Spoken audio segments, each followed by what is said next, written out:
Apa kesan iman kepada seseorang yang mendakwa bahawa ada kesalahan pada Islam, pada Al-Quran. Orang ni adalah orang Islam sendiri, scholar, tapi dia kata ada kesalahan pada Quran. Uh, murtad. Murtad, Ustaz. Murtad terus. Sebab Quran ni mutawatir. Dia kata kesalahan tata bahasa ke? Nanti saya ingatkan balik. Tak, kalau cakap tak, kalau kesalahan tata bahasa pun tak boleh. Murtad juga.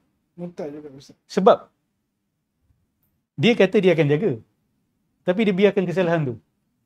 Betul? So dekat situ dah ada percanggahan. Sudah mengatakan bahawa Tuhan bercakap secara bercanggah. Masalah ada orang yang kata ada kesalahan bahasa ni. Dia ambil satu mazhab dalam Nahu. Nahu ni pun ada banyak mazhab. Bahasa Arab ni grammar. Dulu, macam kita orang Melayu. Mana ada ilmu tata bahasa? Ilmu tata bahasa Melayu ni dia ikut bahasa apa? Kita pun ada banyak orang Melayu, ada banyak. Betul. Melayu, kasih saya contoh. Ada Melayu Sunda, ada Melayu Jawa, kan? Dan bahasa tu dekat-dekat. So dulu, katalah awak ni orang yang nak membukukan tata bahasa Melayu. Awak nak pilih tata bahasa siapa? Boleh ada tata bahasa yang sama daripada hujung-hujung Borneo tu sampai ke tak boleh. Tak boleh ada keseragaman yang total. Sama juga apabila Abul Aswad Ad-Du'ali dia membukukan Nahu, grammar, Arabic grammar. Dia pilih daripada mazhab-mazhab yang tertentu. Kabilah-kabilah yang tertentu. Tapi ada kabilah lain tak setuju.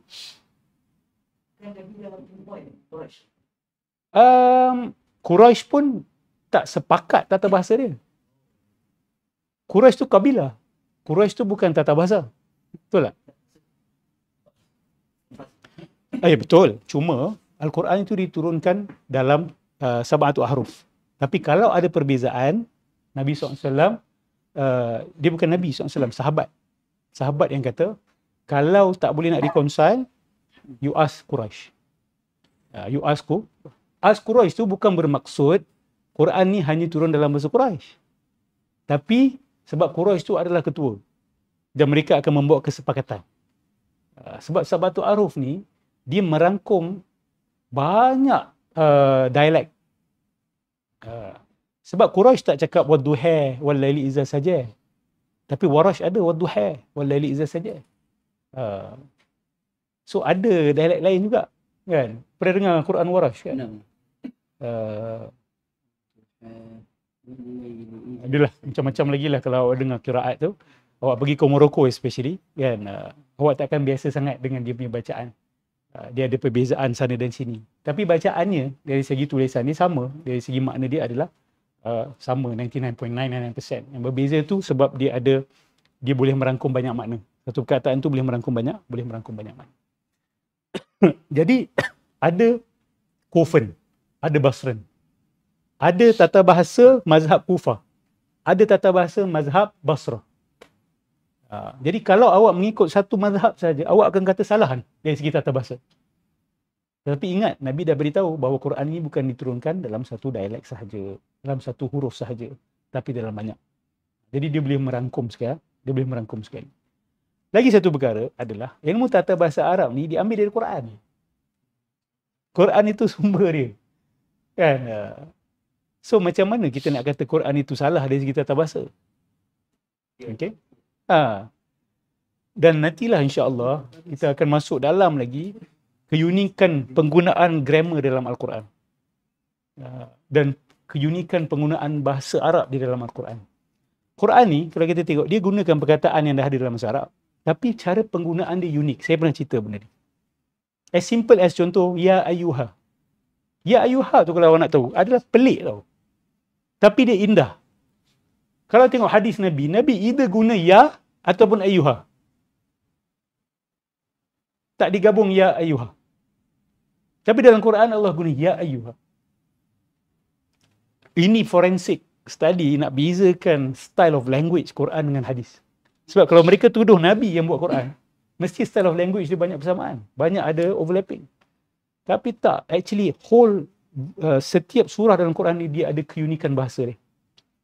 Cara penggunaan bahasa yang baru. Perkataan tu dah ada, tapi cara penggunaan baru. Contoh macam solat. Solat ni orang Arab dah tahu makna dia doa. Tapi bila sampai Islam, solat ni jadi makna lain. Dan dia sedap pula tu. Kena pula tu. Zakat orang dah tahu dah makna apa. Zakat tu penyucian. Tapi dalam Islam, zakat ni dia benda lain. Orang Arab biasa ya bila seru ataupun ayyuha. Quran datang ya ayyuha. Lagi sedap. Pelik tau. So bila dia punya ahli-ahli bahasa dia baca Quran ni macam, ni apa ni? Ini kita tahu tapi kita tak tahu. Ni kita macam familiar tapi kita tak familiar. What is this? So yang kata ni bukan kalam syair, ni bukan sihir, ni bukan mantra, ni bukan jampi serapah. Ni apa?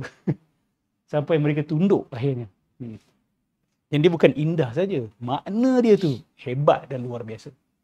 InsyaAllah lah. Kita bukan orang Arab. Tapi bukan bermakna kita tak boleh get a taste of it. Itulah kerja saya lah. Untuk kasih awak sikit taste of this. Ini pun antara satu buku baru. Penemuan baru. Oleh seorang doktor. Nama Sa'ir Bassam nama dia. Dia punya projek adalah untuk tunjukkan keunikan penggunaan bahasa dalam Al-Quran. Sebab dia kata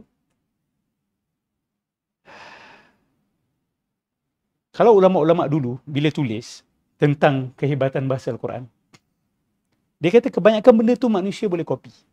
Ataupun ada dah dekat dalam buku-buku penyair purba.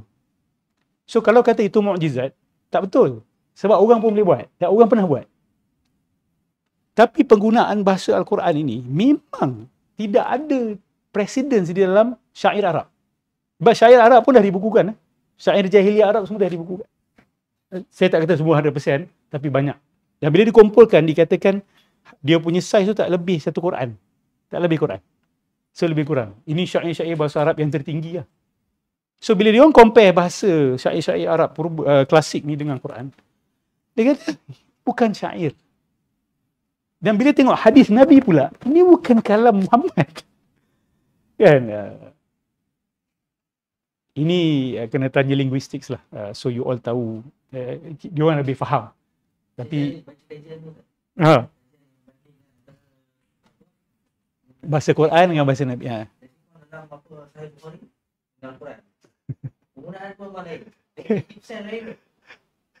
Subhanallah. Orang Islam bercakap. Ya. Tapi dia Macam mana tu boleh ada split kan? Lepas tu nantilah senang kita bawa Fatihah tu sendiri. Fatihah tu kata setiap ayat dan perkataan yang digunakan dalam Fatihah tu adalah penggunaan yang tidak digunakan oleh orang Arab sebelum Quran.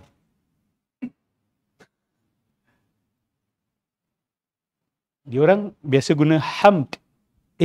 Madah. Tapi Quran guna alhamdu.